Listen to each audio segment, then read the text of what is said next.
Y'all, we finna get into some 50 Cent real quick. Let's go ahead and dive deep into it. Bro. And is airing out all of 50 Cent and G-Unit's business to Cam Capone. So his name is Domination, and during his Cam Capone interview, he revealed when Tony Yayo got smacked, how 50 Cent got shot and why he got shot. He tells it all. Now, at some point, you meet Tony Yayo? You know Tony Yayo since you were a kid? I know Tony Yayo since I was a kid, yeah.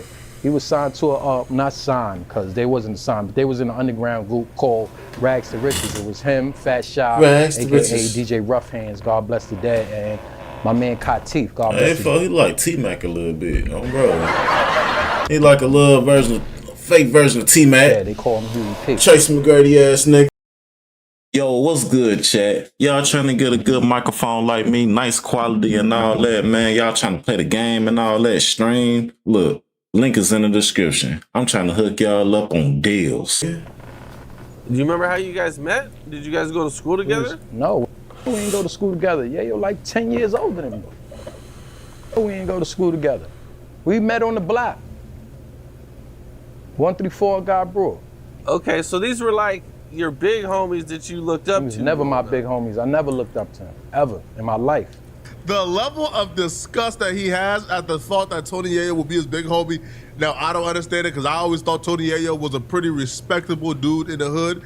I thought Tony Yayo, for the most part, is somebody with really no real smut on his name. Like, Tony Yayo never really got knocked out in public, never really did something grimy. We never really heard nothing bad about Tony Yayo over these years. But for some reason, he don't want for Tony Yayo to be his big homie, which, okay, I guess. Now, if you guys are not aware of like the long-standing beef between this guy and 50 Cent, do your research. It gets really, really, really violent. Now, before they got off Tony Yayo completely, he told a story about how Tony Yayo got slapped during a dice game. What would you think? What would you say your like wildest situation growing up there? The wildest situation? Man, I don't think that's for the camera. Come on. So there was a time that we was on the block and a dude walked through with his girl, and he walked through a whole bunch of dudes because our block is any given day is flooded. It's not like that now, but it was 20, 30 guys on the block, and when the guy walked by, dudes threw a duck sauce at his head, and it was in retrospect, it was corny, but everybody was laughing about it. I really wasn't jacking it, but that's one of the scenarios, but. Okay, what happened after you guys threw the duck sauce at him? I mean, what you gonna do? You got 20, 30 people. What is the dude really gonna do? It was really like some bullies that really didn't respect it, right? But that's one of the wild situations. God damn it. But there's other situations that it been dice games, like Tony Yayo was at a dice game. He was rolling dice with somebody and left. He got smacked. Guns came out. It was a Wild Wild West situation, you know? I'm questioning if the Tony Yayo story is true, because if they asked you, what's the craziest thing you've been through? And you bring up how y'all threw, I don't know, like a Lassie Taffy at somebody's head. Like, how, like, bro, kids in the suburbs have done that. Like, that's not really no crazy story. Shit. But then you follow with the Tony Yayo story, and I'm like, hold on, if the Tony Yayo story was real, wouldn't the Tony Yayo story be the first thing you bring up? Wouldn't that have been the first thing you brought up to say, yo, Tony Yayo got slapped, guns got pulled out? It was like, wouldn't that be the first story you lead to? Like, so I don't know, bro. Man, look, man. First story, man, the wildest story on the block. Shit, man. I remember it was like about 30 of us standing on the corner on bro, right? So then the motherfucker car drove saying pulling up. Motherfucker caught a flat. We like, damn, folks. We got a motherfucking flat.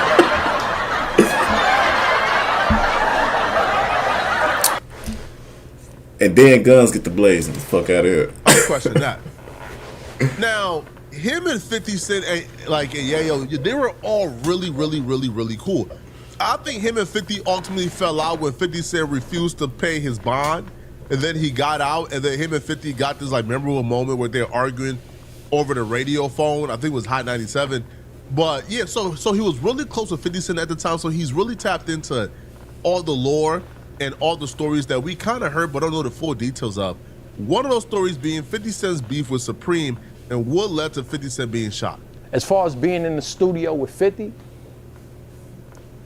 Rough Hands used to have a studio in his basement. It was like a makeshift studio. It didn't really produce the best quality, but we was there. Like 50 would record his thing, right?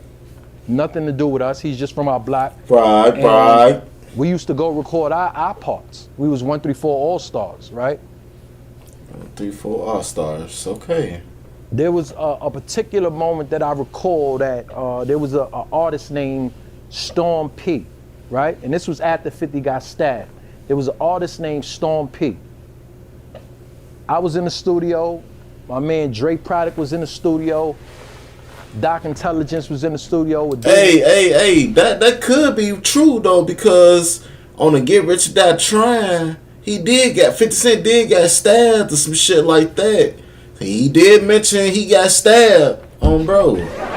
So it should be accurate, right? And Gangsta Lou from Linden was in the studio. We was all there chilling, right? We was doing the mastermind. Smurf was there? Smurf was there. Yeah, Yayo was there and Banks was there, as a matter of fact. Also, yeah, they was on that, but Banks wasn't Banks at the time. He was Lazy Lloyd. He wasn't dealing with 50 at that time, right? Lazy Lloyd. We go to the studio and whatnot. We waiting to record. There's a dude named Storm P. He's from Baisley Projects. He actually ended up being managed by Superstar J. I don't know if that's still true to this day, but he was nice. He was doing this beat. I don't recall the beat, but his bars was hard. I recall the bars. He said, I dodged potholes, man, so I don't my rims. You dodged puddles, so you don't your Timbs. And I was like, whew. He was young at the time, like our age, 18, 17, around that time. I'm like, oh, this nigga's nice. He's like, he was putting that, he was spitting that pain. So 50 came in the studio while we was in the studio, and he heard that, and he said, yo, who beat is that? Like, yo, I'm jumping on that. He ain't even asked boy that actually did the beat. He just said, yo, I'm jumping on that. And he So snapped. the engineers let him jump on the track. He said, rumor last year, 50 got bagged. Rumor this year, 50 got stabbed. What's the rumor next year, huh? 50 got mad and tore Jai head off with the 4-4 mag. He said something about black, my baby mom's a wild out and stabbed me worse than that. You know? So, all right. That was the issue, of course. That moment is why 50 Cent got shot. So 50 Cent is in the studio. Now, he's in a mindset right now where he's just dissing any and everybody. Right. He's trying to get on. He just dropped How to Rob. He's doing his thing. But you come in and you're not really aware of who's in the room with you. Dissing motherfuckers. You just a rapper. You see a hot song. He's around people you know and people you like and people you got a relationship with. So you just assume he straight, he good. He wasn't good. Yeah, so nah. the dude whose song he hopped on, well, he's from the same neighborhood as Ja Rule or people who was affiliated with Ja Rule. So when 50 Cent did that, that got back to Ja Rule, that got back to Supreme, and apparently that right there was the icing on the cake, and that was what broke the straw back, and that really made him wanted to go after 50 Cent. So what's that's how folks got shot 9 times, right? That's what we leading to. The place was, I'm assuming 50 Cent did that. Dude went back and told Ja Rule or Supreme or people associated with Ja Rule, hey, bro, I was in the studio, 50 just hopped on this track. He said this. I ain't know nothing, bro. Don't blame me, right? Because if he didn't tell them, all right, then imagine that song dropping and they find out, bro, this is Lil Homie who be around here, and he let 50 Cent diss Ja. Nah. So he told. Now, after he told, he didn't go too deep into details in regards to what the conversation was, but that was apparently the straw that broke the camel back, and they was determined to kill 50 Cent the next day. Kill his ass! Storm P was from Baisley, so 9 times out of 10, his management team was from Baisley. Supreme is from Baisley, right? I'm not privy to what happened after that, to what happened if Preem called 50 or not, or what was being said. I'm not privy to that. I do know that after that studio session, the next day, I went to the block around 12 o'clock, something like that, and they like, yo, 50 got shot early. 9 times? So we all go to the back blocks. It's taped off. So we actually honestly thought he was dead. We didn't know he made it. We thought he was dead. Bro. You know? Right? When I reversed, I said, I seen the car coming. I'm trying to be considerate. But I thought 50 saw it, so he ain't say nothing. But when I turned around, I'm like, yo, who this? I seen somebody jumping out the car. He seen the car, but he didn't see the person jump out the car. That's what I mean. He did that shit quick. I asked him, yo, who this? He like, I'm waiting for a response. And the response I get was, oh,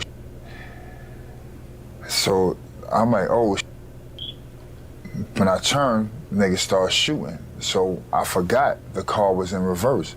I'm thinking the car is in drive. So when I step on the gas, I hit their car, thinking that I was gonna go forward. I went backwards. So when I went backwards, I hit my head. That froze me. But 50 said he didn't get shot to this point here when it froze me. That's when the gunman came around the car and he shot us.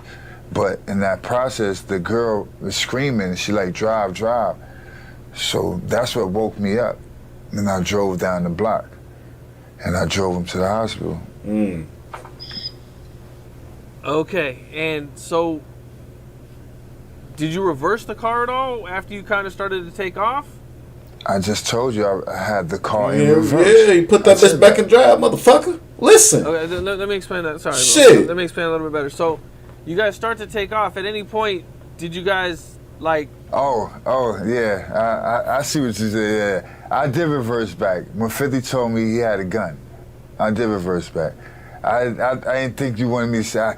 I see what you did. You went and you seen what I said before. All right, yeah. I had a gun. Yeah, we had guns in the car. I backed up. I said, yo, I was gonna go back to shoot. But he was already hurt, and Shorty was like, yo, take him to the hospital, take him to the hospital. So I took him to the hospital. I couldn't take hearing what she was saying. She was all hysterical. I had to get her out the car. So when I got her out the car, it was just me and 50. I wasn't from Queens, so I told him to stay up. Yo, you gotta direct me to the hospital. So he directed me to the hospital. Were you shot at this time? I didn't know I was shot until I got to the hospital. Where were you shot at? I got shot in my left hand. Damn. It went in and out. You didn't even know you were shot for all that time driving and everything? Nah, I ain't know I was shot. The way, like, it went through my flesh, like, it wasn't really, like, it's like through right here.